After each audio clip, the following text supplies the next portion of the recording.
Hi, Seema. Hey, Sharad. How are you? We are so. Hi, Tams. Just posting, pinning the comment. Yeah, now done. Tams, you need to send me a request to join. Hey, Elka. Go Green Bali. Hi. Seema, how you been? How are the kiddos?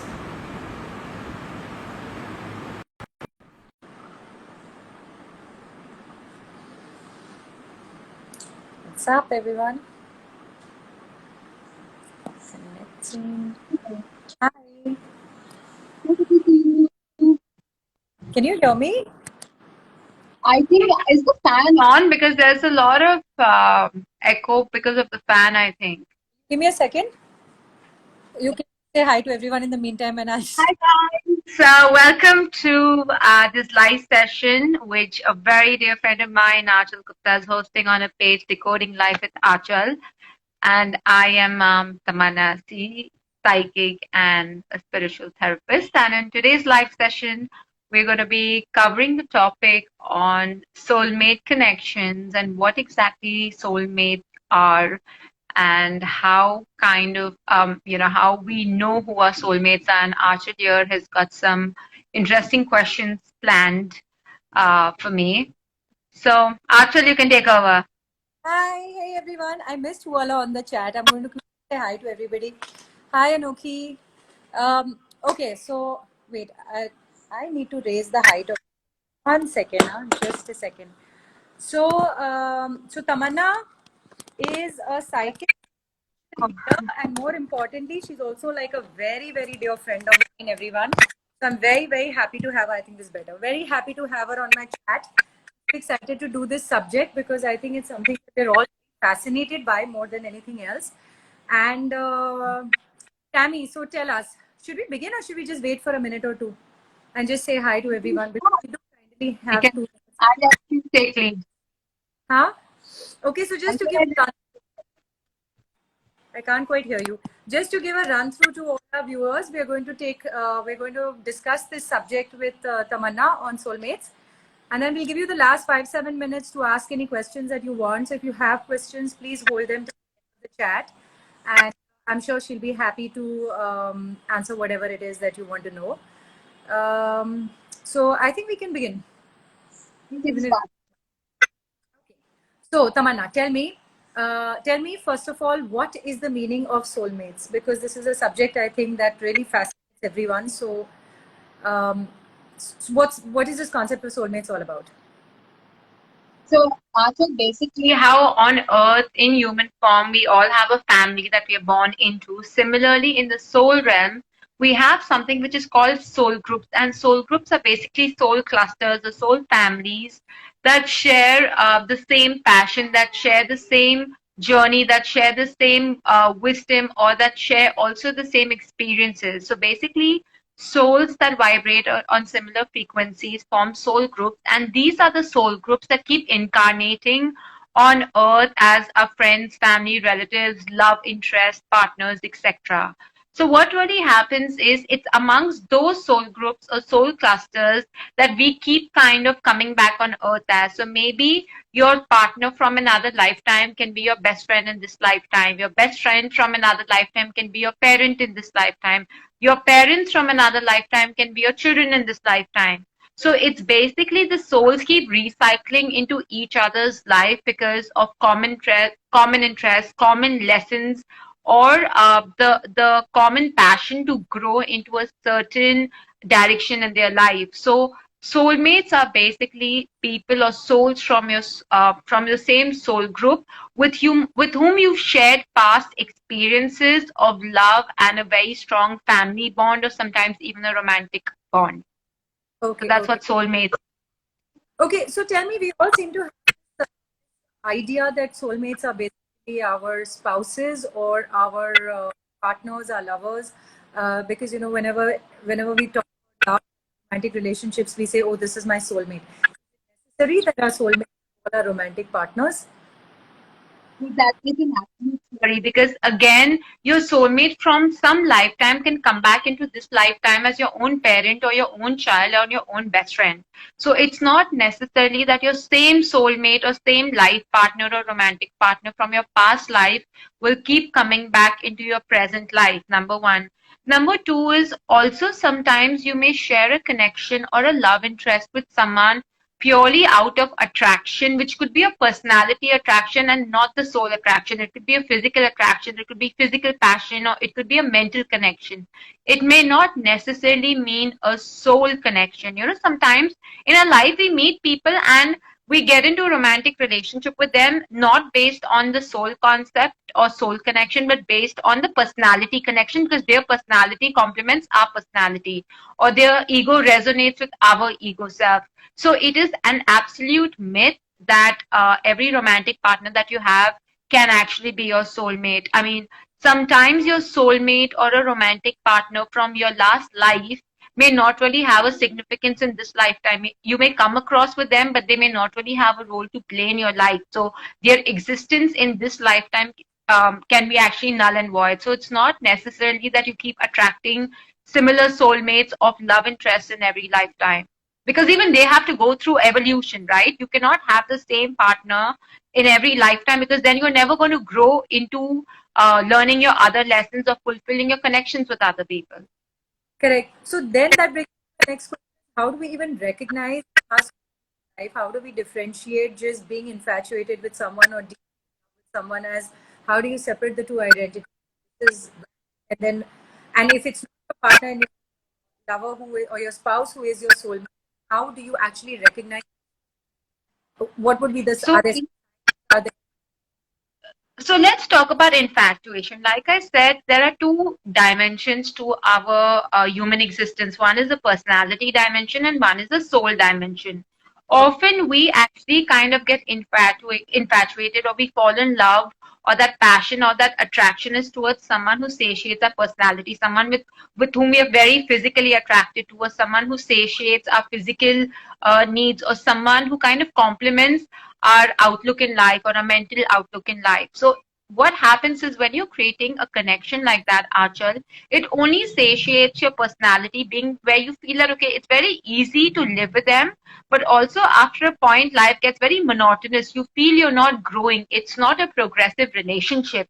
It, even though you're with them and even though you're enjoying common interest, you feel that there's a part of you which feels very incomplete. That means that that is just infatuation because that person is not fulfilling a soul connection. Whereas with a soul connection, what happens, or a soulmate relationship, number one, the connection is instantaneously, whether they are whether they are attractive, not attractive, it's beyond the physical attraction. You may be different but also have a lot of commonalities.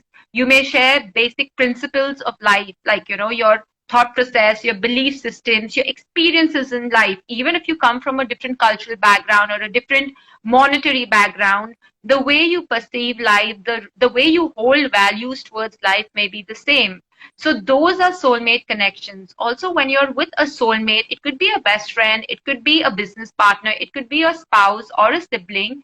It feels like you already know them. It's beyond time. You don't keep a tab on, oh, I've known them for 6 months, I've known them for 2 years. It just feels like you've known them for forever. And also what happens is with a soulmate connection, Achal, no matter how much you love them, no matter how much you give into the relationship with them, or how much energies you invest in developing a bond with them, you don't feel depleted, you don't feel drained out. It comes very effortlessly. Versus when you are in a relationship which is based on personality, self, or infatuation, you're constantly keeping a tab on how much you've given into the relationship and how much you've done for them, and you feel drained out. So somewhere subconsciously it's all about the give and take. A soulmate relationship is never about the give and take. It's just very effortless. okay? So when we meet people in our life sometimes and we feel an instant connection and instant energy with them.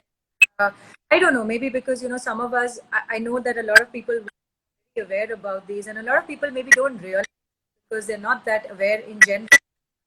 But when you come across certain people, there are some people you'll just not engage life, no matter how much your situations, your life brings you together. Some people that are complete strangers and you feel that instant connection. Does that necessarily mean that your soulmates or life connection? No, that does not necessarily mean that you have to be a soulmate. That could also be that two people from different soul groups could be resonating at the same frequency in that particular time period. So you can meet some soul from another soul family, but at that point, when you interact with each other, your vibrations can be similar. Your frequencies, your soul frequencies, or your wavelength at that point in time can be similar, and you may resonate for a certain period of time, and then you'll kind of again kind of grow apart or fall apart. So initially, there could be that instant attraction, but with a little bit more engagement, it kind of fades away. With a soulmate connection, it never fades away, it only grows.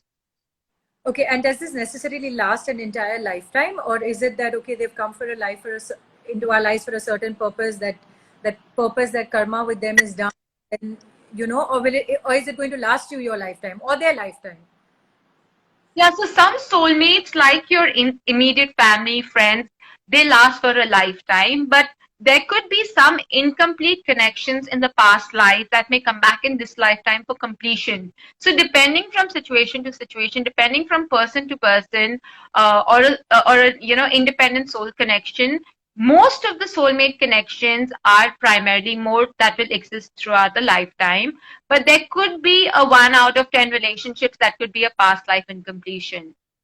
Okay, and can you possibly have more than soulmates in a life, either coming and going? Yeah, you can actually have more than you can actually have 5 to 10 soulmates, So it's not necessarily that it has to be one soulmate. Like I'm saying, I mean, when I have personally done my past life, my father, whom I'm and I think anyone who knows me personally knows my connection with my father. And during one of my past life, healings, when I had visions about my past life, he was my life partner. And because in there was a lot of unfulfilled time spent, or rather, there was a lot of unfulfilled time in that lifetime. So in this lifetime, we've kind of come back together, but it's a different bond. It's not a romantic bond. It's not. It's more like a father-child bond. But the love is so strong that it's inseparable. So it can. I mean, it's not about relationships. Soulmates are beyond relationships. They are beyond romance. They are beyond the physical attraction. It's all about the deep, innate connection you share with them. Right, and in our Hindu Vedas, or I don't know where that we choose the family that we are born into. Either we have some unfit, or for whatever reasons, and families have troubled relationships, and they say because you've chosen to come into this lifetime and finish your karma with them and move on. Do family members? How then do you differentiate what that is, and if it's a soulmate connection, or is there a difference between the two, or is it the same thing? Do they become your soulmates in life? How do you define that or differentiate that rather? Also, what happens is, actually, we choose a family based on what are our primary karmic lessons we need to learn. So, for example, if a soul has to learn a lesson of being emotionally independent, they will be born into a family where they are super protective, super sheltered, super conservative, because it's always the opposite of your lesson that you will be born into a family like that. So if your lesson is to be more assertive, you will be born into a family which is very suppressive, which is very headstrong, which is very conservative, and kind of is constantly controlling you, because only through those harsh experiences is when you learn how to stand up for yourself. So depending on what your primary lesson is, you will incarnate into that family that will push you to come out of your comfort zone. So though the situations can be causing a lot of pain and discomfort, but on a deeper level, the soul knows that this is our soul family, and they are kind of putting us through these situations to teach us a primary lesson. So it's like going to school today. If the teacher, if the student is not learning the lesson, no matter how fond the teacher is of the student, she has to be very strict. It's exactly like that. So yes, even our family members, even our loved ones, even our immediate soul connections cause a lot of pain, but that's only and only for us to learn our lessons. Okay, I'm going to sorry quickly ask you. You can hear my voice, right? Because I'm getting a few messages that say they can't hear the questions. You can hear me ask Your my question. your voice is actually it's kind of getting cut. I can hear the questions, but there's a slight disturbance. But go on, carry on. We can. Okay, there was a question someone asked, I found very interesting. I know we said we'll take questions later, but do soulmates always recognize each other? Or is it possible that it's only the one that is A, do they recognize each other? B, is it that is it usually both feel as much of love, or is it that usually it's also possible that one person is giving the love and one person is receiving the love? It can be actually both ways, but it's usually, though even one person sometimes can recognize the instant connection, Okay. sooner or later the other person will be on board, but the other person will also feel a connect. Maybe not to that intensity, but the connection will always be felt between both of them. The intensity may vary depending on a person's spiritual wisdom or awareness, or depending on the person's sensitivity. One person may feel it a lot more than the other, but that does not mean the other person is not feeling it. Okay, and do also, so you answered that it's always like it's both ways. Okay, there's another question. I'll take that also quickly. The difference between twin flame, soulmate, and car. Okay, so twin flames are basically soul who are part of your origin of soul. Now, the thing between twin flames is that they are the complete opposite of you. They are your other half. Okay, And not necessarily that your twin flame will be on earth at the same time while you have incarnated. Some twin flames may actually be on the spiritual realm while you are here on the earthly dimension, and they may choose not to incarnate at the same time with you. They may choose to kind of guide you, be around you while you're on earth, and they could be a spirit guide. uh, Twin flames are always a part of your soul group. With soulmates, their origin is of somewhere else, but they come together as same soul groups. And they are the ones who keep coming back on earth with you while you're in the earth dimension. So the thing is, twin flames can be a part of your soul group, but not everyone who's a part of your soul group is your twin flame. There's only one twin flame. With your soulmates, you can keep having multiple soulmates over various lifetimes. And the difference between karmic connection and twin flame and soulmates are karmic connections are temporary connections during which you kind of choose to encounter them to give and receive certain energy during the course of your life. So your karmic connections with people can be of spiritual growth, financial help, or something romantic, but it could also be a short-term romantic relationship, or someone may give you that first break in your career, and that could be a karmic connection. And once you've got the break, they may kind of walk out of your life. So karmic connections are basically souls whom you choose in your life to help you for a certain period of time. And once their role in your life is done, they move on and you move on. It's not a long-lived relationship. and how many lifetimes do soulmates generally travel with us? And is it necessary that they will travel with us in every lifetime of ours, or is there a point where it just kind of ends and we part ways? No, if you finished your karma with them, or maybe there may be a lifetime, Achal, where two souls may not have similar paths or may not have similar lessons or similar purpose, Okay. then they may choose to incarnate in different at the same time, but maybe in different in different families, so they may not really cross paths. Okay. But most of the time soulmates keep coming back as your family, as your friends, and they do meet you even if they don't have a karmic connection in your life. They may meet you, it may be temporary, and they may move on, but they keep coming back more often than what twin flames do. And do you always end up meeting your in this lifetime? Is it possible that you can be on this planet and not even meet each other? Is that even possible? Are you talking about twin flames? No, soulmates.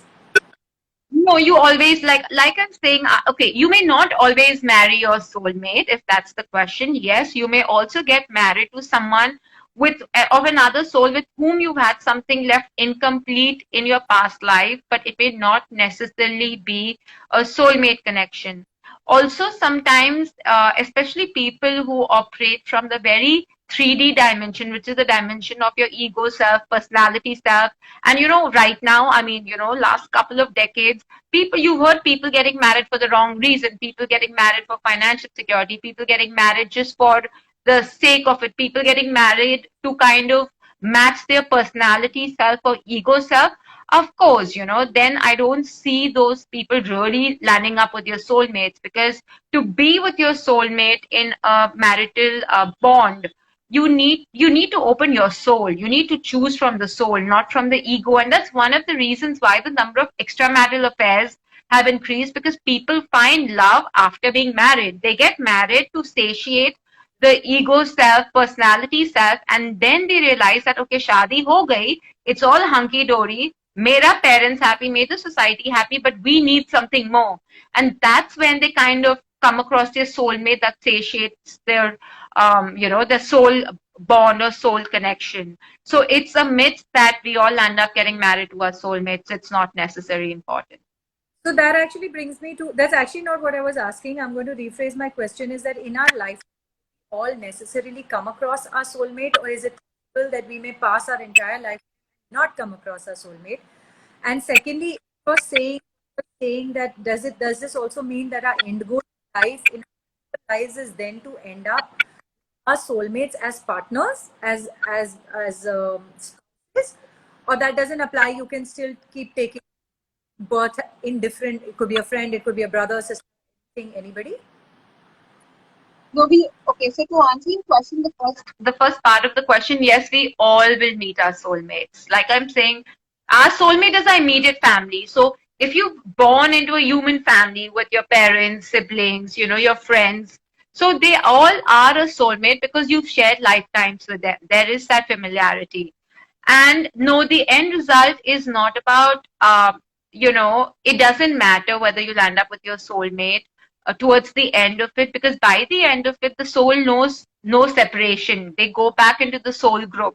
So they know that even if their soulmates have kind of left the human realm and gone, they know that sooner or later they are going to reunite with them either in the spiritual realm or in another lifetime. Okay. So it's just an ongoing, continuous process.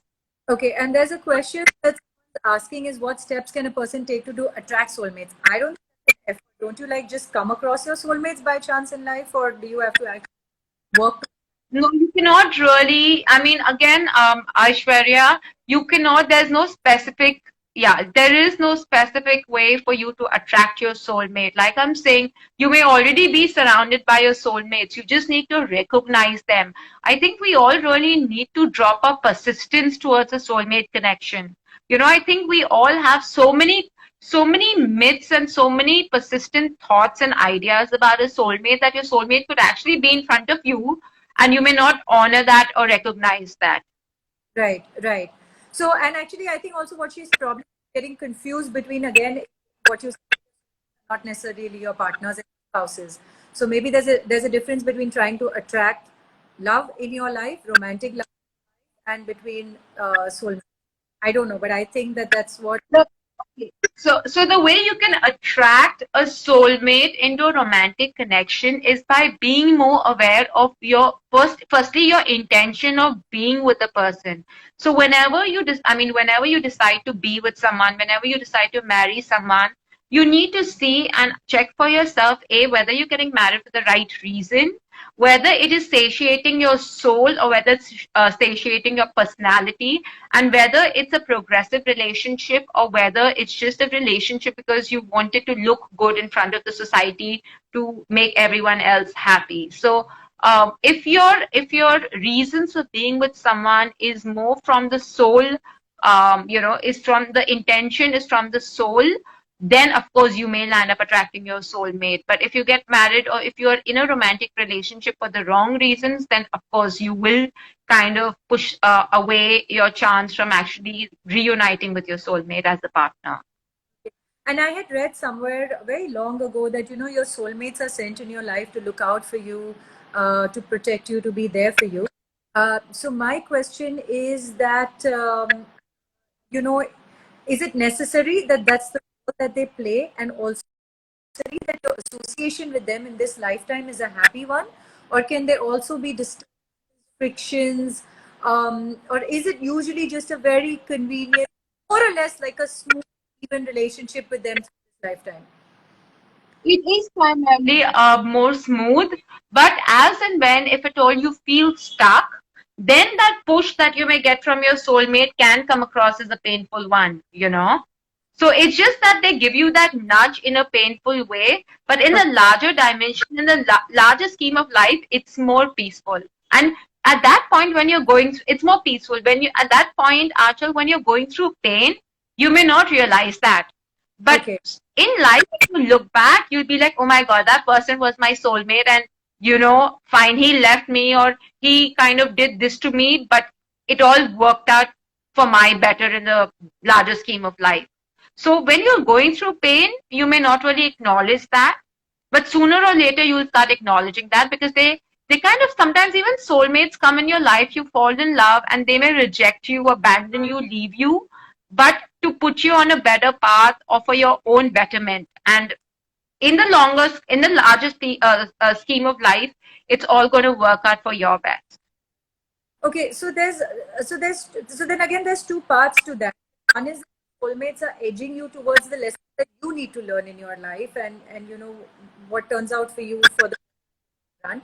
The other thing is also between each other. Say for example, if you and I are soulmates, then is it necessary that our association has to be more or less smooth and seamless and happy because we're soulmates, or is it also possible that you and I may have a lot of friction, a lot of ups and downs, a volatile relationship? Is that possible between soulmates? That is absolutely possible, Achal. But also, if you and me are soulmates, and even in friendship, if we have a very volatile friendship, it becomes very effortless. So even though there could be frictions, the effort that you make towards me or the effort that I make towards you to resolve it becomes a lot more effortless. We look at that friction on the face value rather than doubting the other person's intentions. So we look at the Right, friction for what it is, but we don't kind of alter how we perceive each other. There's no judgment, there is no trust issue. right, right. So it's a lot Yeah, more effortless. trust you So said. so to kind of get over the problem becomes a lot more effortless with the soulmate. Problems are always going to be there, be it with karmic connections, soulmates, or even with your twin flame. But how much, or rather, how sooner you get over it and how effortless it is, actually deciphers whether you're soulmate or twin flame or karmic connections. Understood, understood. And then we have a question here. If you're to a person, is it a karmic connection? I'm guessing the answer to that is yes. I mean, It can be yes, and also Deepika depends on what level of the attachment it is. If it's attachment because the person is kind of validating your ego or validating your confidence or your existence, then you're again operating from an ego self. So you also really need to understand at what level is the attachment from. Is it just physical attachment? Is it emotional attachment? Is it a soul attachment? Or is it you just like the idea of a person? Sometimes you get attached to the idea of a person. right, right. It's also a lot of unrealistic attachment.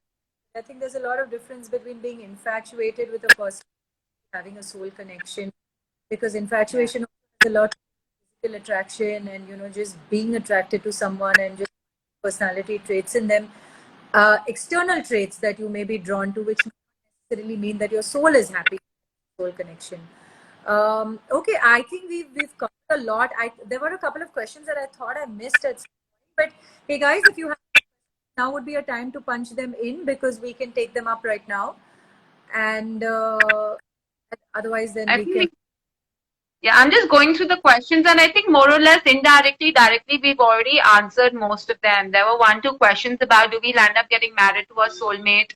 We've already answered that. Difference between twin soulmates, we've already answered that. I Okay, think we've just almost pretty much covered most of the questions. okay. I'm going to go a little off the cuff here a bit because there's so much being talked about spirits and messages from spirits post unfortunate demise of Sushant Singh Rajput. What is this message of spirits and also soul? There are connection with soul connections, but that's besides the point. But I think what is this whole thing about from spirits? Is this even real? To be honest, No, so we know that the spirit world is always communicating with us through dreams, messages, clairvoyance. I mean, I've grown up seeing dead people and connecting with them, but again, it really depends from person to person, and I don't want to kind of particularly talk about Sushant Singh because it's a very controversial, yet it's a very sensitive topic. So I don't want to get into that dimension, but it is true that when your loved ones pass away, you may see their presence around them. They may come, if at all they are your spirit guides. You may dream about them, or you may feel their presence around you. Sometimes it may come across as, oh my God, there's someone in the room or someone walking behind me, or you may not really know how to perceive it. But spirits are always around us. And sometimes, if at all you are stuck in a problem, or if at all you are unable to see the guidance that you're getting from people around you, even your spiritual guides may try to guide you, protect you, in your day to day life. So, yes, spirit guide connection, communication does exist. It does exist. Okay. And how do we bring our be more aware these spirits exist and what are the messages that they're trying to give us? Are there signs? Are there how There do are also signs, but you also need to kind of be more open. And one of the strongest signs one use of